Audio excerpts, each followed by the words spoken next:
Seigneur, sois béni, sois exalté, toi le Dieu qui tient nos vies entre ses mains. Tu es la source de toutes choses et tu es la source de notre vie ici-bas. C'est ta volonté et ton amour qui nous fait vivre chaque matin. Quand nous nous réveillons le matin, nous savons que ta souveraineté est passée par là. Et ta bonté et ta grâce nous ont précédés.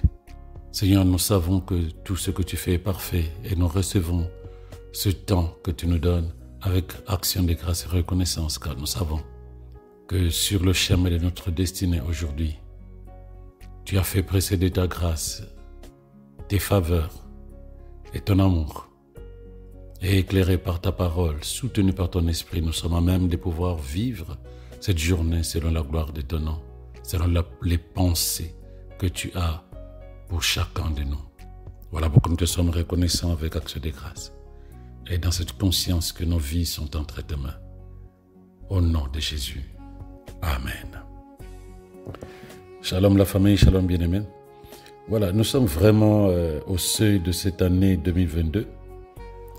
Parce qu'il nous reste quelques jours pour clôturer le mois de décembre. Ce mois que l'Esprit nous a communiqué comme le mois d'action de grâce. Dire merci pour des petits détails. Dire merci pour ce que l'Esprit nous révèle. Dire merci même pour les épreuves dans lesquelles nous sommes passés. Dire merci pour les personnes qui sont arrivées dans nos vies ou qui sont passées dans nos vies. Quel que soit ce que ces personnes ont apporté ou n'ont pas apporté. Car tout concourt au bien de ceux qui aiment Dieu. C'est-à-dire, les situations sont ce qu'elles sont. Les gens sont ce qu'ils sont. Mais Dieu, lorsque tu te confies à lui, peut utiliser n'importe quelle situation, n'importe quel problème pour pouvoir se glorifier et t'amener à avancer. Donc aujourd'hui, l'Esprit vraiment nous communique de penser à deux personnes. Nos parents, le père et la mère. Vous savez, ils ne sont pas nombreux ceux qui ont des flashs où ils se disent « Seigneur, merci pour les parents que tu m'as donnés ». Pas parce qu'ils ont investi toutes leurs richesses dans ta vie. Non. Mais c'est que Dieu les a utilisés pour que tu aies un corps afin que tu vives sur cette terre. Et derrière le fait que Dieu les utilise, il y a tout ce qu'ils ont subi, tout ce qu'ils ont vécu, tout ce qu'ils ont enduré derrière ta présence dans leur vie en tant que leur enfant. La Bible dit en Proverbe 23, verset 22, « Écoute ton père ». Proverbe 23, verset 22. « Écoute ton père car tu lui dois la vie. Ne méprise pas ta mère lorsqu'elle a vieilli. Écoute ton père car tu lui dois la vie. Ne méprise pas ta mère lorsqu'elle a vieilli. » La question que je voulais nous poser, c'est là.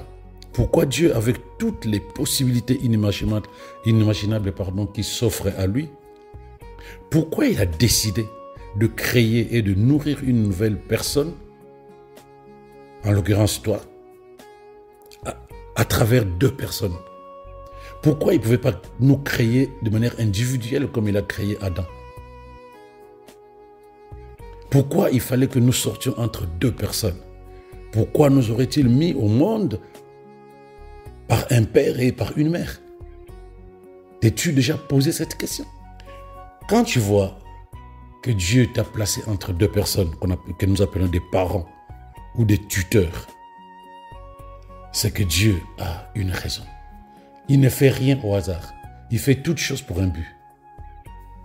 Et je voulais préciser que même pour certains, ceux qui ont, même si ceux qui les ont mis au monde ne sont peut-être pas ceux qui les ont élevés,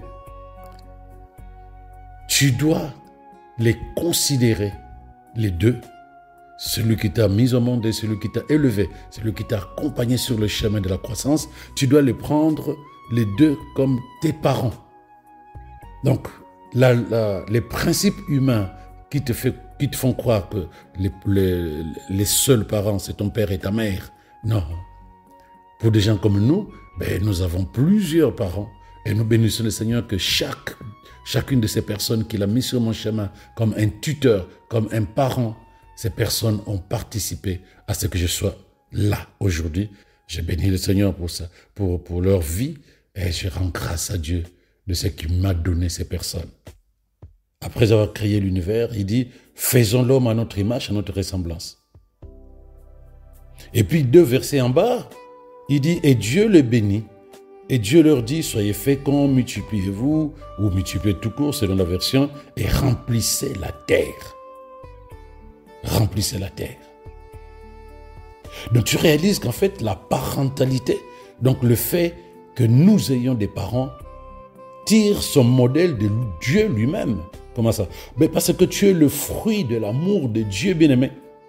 Tu es le fruit de l'amour de Dieu parce qu'il t'a créé par amour. Il t'a créé par amour. Mais pour te manifester sur la terre, il a pris 2 autres personnes qui étaient censées s'aimer pour être ensemble. Donc tu es le fruit de l'amour de Dieu et de 2 personnes à qui Dieu a donné à la fois l'ordre et les capacités de te donner la vie. Ta vie a donc commencé par l'amour intense, profond de Dieu et l'amour intense et intime entre un homme et une femme. Parce que la vie que tu as, c'est l'amour.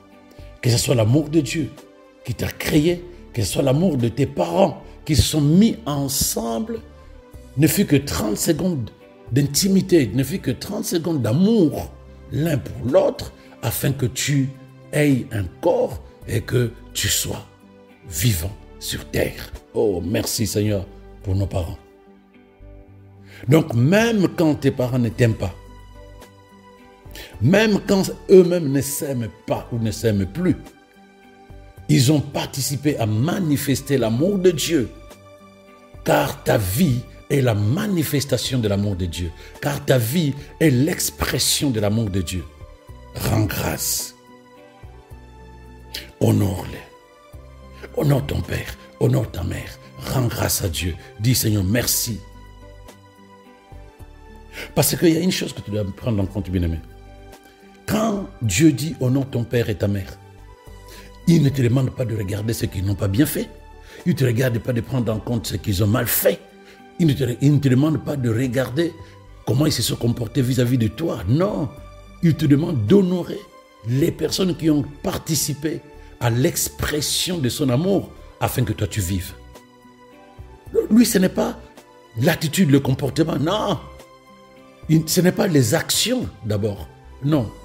La mission qu'ils ont acceptée, consciemment ou inconsciemment, afin que tu sois là.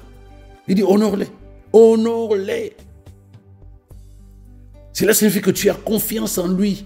Tu ne vas pas dire oui, tu m'as donné des parents compliqués, tu m'as donné des parents pauvres, tu m'as donné des parents violents, tu m'as donné des parents qui ne sont pas restés ensemble. Ils ont fait juste 2 mois et moi je suis né et les parents ne sont pas restés ensemble.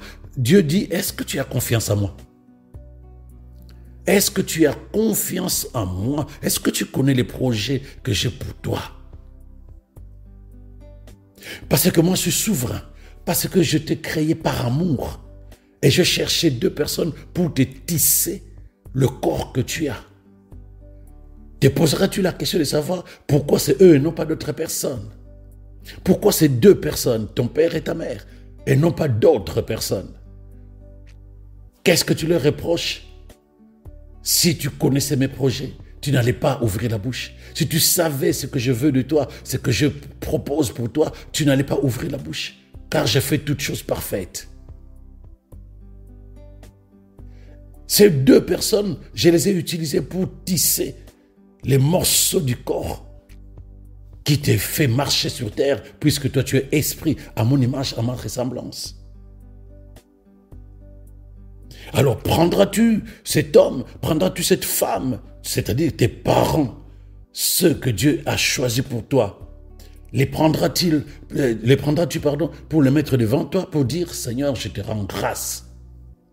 Je te rends grâce, je te dis merci. Je ne sais pas comment tu as fait, je ne sais pas pourquoi tu as choisi ces deux personnes, mais je te rends grâce pour leur vie, pour tout ce qu'ils ont enduré, pour tout ce qu'ils ont subi, pour tout ce qu'ils ont fait de moi. Dans leur manquement, je dis merci Seigneur. Dans leur qualité, dans leur succès, je te dis merci Seigneur. Dans leurs difficultés, je te dis merci. Pour l'éducation, je te dis merci. Pour les galères qu'ils ont subies, je te dis merci Seigneur. Je vais te rappeler quelque chose. Tu as eu des enseignants depuis l'école primaire jusqu'à ce que tu aies terminé tes études. Ils sont venus, ils sont partis. Et même dans la vie de tous les jours, les patrons, ils t'embauchent. Tu peux quitter l'entreprise ou eux, ils quittent l'entreprise et ils prennent leur retraite. Les gouverneurs, les présidents de la République, ils sont élus et un jour, ils quittent leurs fonctions. Il y a des stars dans la vie de tous les jours qui ont eu du succès, qui ont été adulés et qui ont disparu. Mais tes parents seront toujours tes parents. Quelle que soit la situation, quel que soit ce qui n'a pas fonctionné, quel que soit ce qui a fonctionné, tes parents resteront toujours tes parents. Tu peux changer de mari, tu peux changer d'homme, tu peux changer de femme, tu peux changer d'église, tu peux changer de quartier, tu peux changer d'entreprise, tu peux changer d'amis, tu peux changer de copains. Toutes ces personnes qui peuvent venir dans ta vie peuvent venir et peuvent aussi partir. Mais il y a des gens qui ne partiront jamais. C'est-à-dire qu'ils ne seront plus jamais avec toi, même quand ils sont décédés. Ce sont tes parents. Parce que Dieu, avec littéralement des milliards d'options, a choisi cette femme comme mère et cet homme comme mère pour toi, comme père pour toi. Cela signifie que ces deux personnes sont importantes pour toi, pour le plan que Dieu a mis en place pour toi. Voilà pourquoi dans Ephésiens 6, verset 1 à 3, il dit « Enfants, c'est votre devoir devant le Seigneur d'obéir à vos parents, car cela est juste. Respecte ton père et ta mère. C'est le premier commandement suivi d'une promesse, afin que tu sois heureux et que tu jouisses d'une longue vie sur la terre. » Nous sommes devenus ce que nous sommes grâce à ces deux personnes. L'éducation. Ils ont essayé de nous donner l'éducation. Je connais des parents, même quand eux-mêmes n'ont pas fait de grandes études, ils se sont investis dans la vie de leurs enfants. D'autres ont vendu de parcelles, de maisons pour que l'enfant fasse des grandes études. Ils se sont investis. Ils se sont oubliés. Ils ont vécu parfois dans la galère pour que les enfants arrivent à trouver de quoi manger. Ils ont souffert dans leur chair, ils ont souffert dans leur cœur parce que leurs pensées étaient totalement tournées vers leurs enfants. Ils n'étaient même plus capables de s'acheter un vêtement neuf à la fin du mois ou même parfois à la fin de l'année. Pour quelle raison ? Parce que l'enfant est aux études supérieures et cet enfant doit manger, cet enfant doit payer l'école, cet enfant doit se vêtir.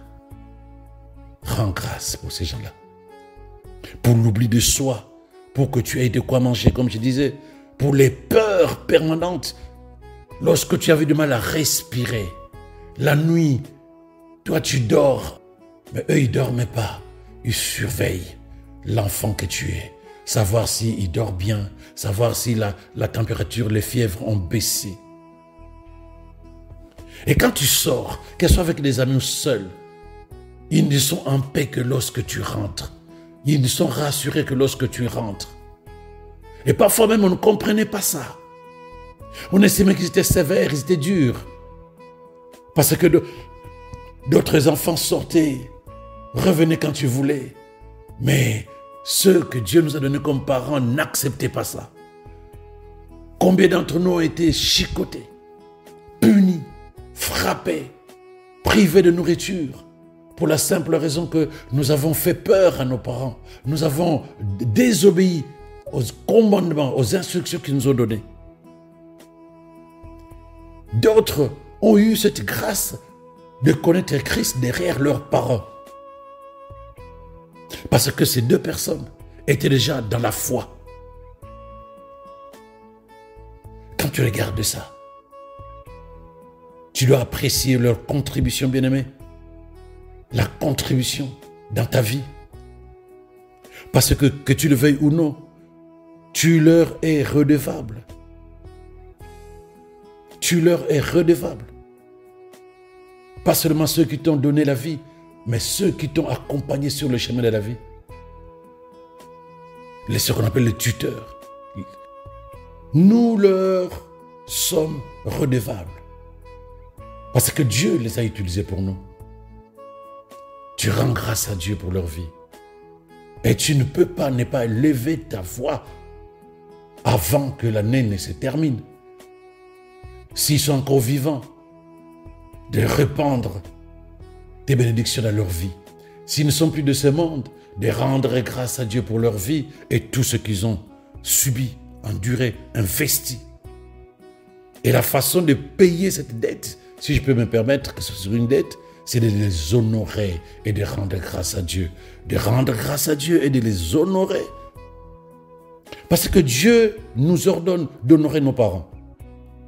Donc nous devons rendre grâce à Dieu pour leur vie, ceux qui nous ont donné la vie et ceux que Dieu a mis sur nos chemins pour nous accompagner. C'est ce que nous pouvons appeler des tuteurs. Parce que Dieu nous ordonne d'honorer de telles personnes. Alors tu vas te poser la question, mais pourquoi? Mais parce qu'il sait que nous sommes capables de ne pas le faire. C'est un ordre, c'est un commandement. Nous sommes capables de ne pas le faire. Nous sommes capables de ne pas honorer les parents parce que nous les trouvons trop difficiles. Nous avons tendance à vouloir avoir les parents de notre ami, de notre copine. Nous avons tendance à nous dire les parents des autres sont meilleurs. Mais il y a des parents qui ont vécu dans la violence avec leurs enfants. Peut-être que ce sont les tiens. Rends grâce à Dieu. Mais si c'est le cas, rends grâce à Dieu parce que tout ce qui nous arrive nous enseigne, nous rend forts. Et nous honorons ces personnes en rendant grâce à Dieu. Si les parents étaient juste des personnes à aimer, ça allait être très facile. Mais nous sommes aussi appelés à les honorer. À les honorer, c'est-à-dire à les respecter, à les estimer, à leur accorder le respect qui leur est dû, à leur rendre hommage, qu'ils soient encore vivants ou qu'ils soient plus là. Tu dois tenir tes parents en haute estime. Tu dois apprécier, valoriser leur contribution dans ta vie. Fais tout ce que tu peux pour montrer que tu les aimes, tu les apprécies, tu les considères. Donc cela commence par quoi? Cela commence par la façon dont tu les salues, comment tu leur parles, comment tu t'adresses à eux. C'est pas bon du tout avec la culture moderne d'aujourd'hui qu'on parle à ses parents comme si c'était des potes familiers. Oui, il y a l'amitié, il y a le désir d'être bien ensemble. Mais ce n'est pas nos potes. Parce que lorsque nous disons Père, c'est source. De la même manière que nous disons Père pour Dieu, nous ne sommes pas potes avec Dieu. Nous ne sommes pas des potes avec nos parents. C'est des personnes que nous devons honorer. Quand tu honores quelqu'un, il n'est plus ton pote. Mais si Dieu demande que nous les honorons, il nous demande de les respecter, de les considérer, de les révérer et de leur parler avec respect. Mais évidemment avec amour, t'inquiète. Avec amour. Même si tu n'es pas d'accord avec leur point de vue, il t'appartient de t'exprimer avec humilité et respect. Peut-être que tes parents t'ont blessé. Peut-être que tes parents t'ont maltraité. Souviens-toi, bien-aimé, des paroles de l'apôtre Paul. Il dit dans Romains 12, verset 21, « Ne te laisse pas vaincre par le mal, sois au contraire vainqueur du mal par le bien. Fais du bien à tes parents s'ils sont encore en vie. Si ce n'est pas le cas, mets tes genoux à terre pour rendre grâce à Dieu pour leur vie. » Mets tes genoux à terre pour rendre grâce à Dieu pour leur vie. Apprends à maintenir une bonne relation si tes parents ou tes tuteurs sont encore en vie. Apprends à maintenir une bonne relation et une bonne communication avec eux. Peu importe qu'ils soient tes parents biologiques ou des parents adoptifs ou des tuteurs. Honore-les. C'est la Bible qui le dit, c'est Dieu qui le commande. C'est Dieu qui le demande. Honorer, respecter, considérer, estimer. Mais il ajoute aussi à côté que tes jours seront longs sur la terre quand tu le feras. C'est une loi. Donc si tu veux vivre longtemps, honore tes parents, honore tes tuteurs, honore ces personnes que Dieu a mis sur le chemin de ta vie ou que Dieu a utilisé pour te donner la vie ou pour te faire grandir. Donc si tu es à côté de tes parents alors que tu entends ma voix, fais un gros câlin à tes parents, fais un gros câlin à ton tuteur, à tes tuteurs et dis-leur combien tu les aimes, combien tu les apprécies. Sinon, prends ton téléphone pour les parents qui sont loin, pour leur dire, oh, je rends grâce à Dieu au seuil de cette année, à la fin de ce mois de grâce, pour vos vies, pour tout ce que vous avez enduré, tout ce que vous avez subi, tout ce que vous avez investi dans ma vie, pour l'oubli de soi, pour le sacrifice que vous avez manifesté afin que je sois ce que je suis. Je rends grâce à Dieu et je vous aime. Maintenant, s'ils ne sont pas là, bénis le Seigneur pour le temps que vous avez passé ensemble, pour tout ce que ses parents ont pu investir dans vos vies, afin que nous soyons ce que nous sommes, car moi-même aussi, je suis concerné. Rendez grâce à Dieu. Alléluia. Cher Père, merci. Nous te remercions de nous avoir appris encore ce matin à considérer les personnes par lesquelles nous sommes arrivés sur cette terre. Ceux à qui tu as donné la mission de nous tisser un corps afin que nous soyons ici sur terre pour accomplir ta mission. Merci aussi pour toutes les personnes, ceux que tu as mis sur notre chemin comme des parents adoptifs, comme des tuteurs, toutes ces personnes que tu as disposées sur notre chemin de vie afin qu'ils nous accompagnent, afin qu'ils nous éduquent, afin qu'ils s'investissent dans notre vie, quelle que soit la manière. Te sommes aussi reconnaissants, Seigneur, pour toutes ces personnes, quel que soit ce qu'ils ont fait ou qu'ils n'ont pas fait. Nous les aimons. Nous les aimons et nous te sommes infiniment reconnaissants de les avoir mis sur le chemin de notre vie. Merci de nous avoir offert le don de la vie au travers de ces personnes. Merci pour l'éducation. Merci pour les enseignements. Merci pour toutes les choses que ces personnes ont faites dans notre vie. Nous sommes devenus ce que nous sommes grâce à ces personnes. Qu'ils soient des parents biologiques, ou des parents adoptifs, ou des tuteurs sur le chemin de notre vie. Nous te sommes infiniment reconnaissants pour les souffrances qu'ils ont endurées, pour les galères financières, pour les sacrifices, afin que nous ayons de quoi manger. Seigneur, merci pour l'investissement que toutes ces personnes ont dû faire dans nos vies, au prix de beaucoup de sacrifices pour eux-mêmes. Nous apprécions ces contributions dans nos vies, car nous savons que c'est toi, le pourvoyeur. Merci de tout ce qu'ils ont fait. C'est pour que nous soyons ce que nous sommes. Te sommes infiniment, même dans les moments difficiles, même quand ils nous ont maltraités, même quand ils nous ont aimés, même quand ils nous ont laissé tomber, même quand ils ont tout fait pour que nous soyons avec eux. Tout concourt au bien de ceux que tu aimes et de ceux qui t'aiment, selon les plans que tu as mis en place pour chacun de nous. Voilà pourquoi nous disons merci pour nos parents. Merci pour nos parents biologiques. Merci pour nos parents adoptifs. Merci pour nos tuteurs. Merci pour toutes les personnes que tu as mis sur notre chemin afin que nous arrivions à naître, à grandir et à devenir aussi de serviteurs et de servantes pour la gloire de ton nom. La louange te revienne, Père. Avec action de grâce et reconnaissance dans le nom de Jésus. Amen.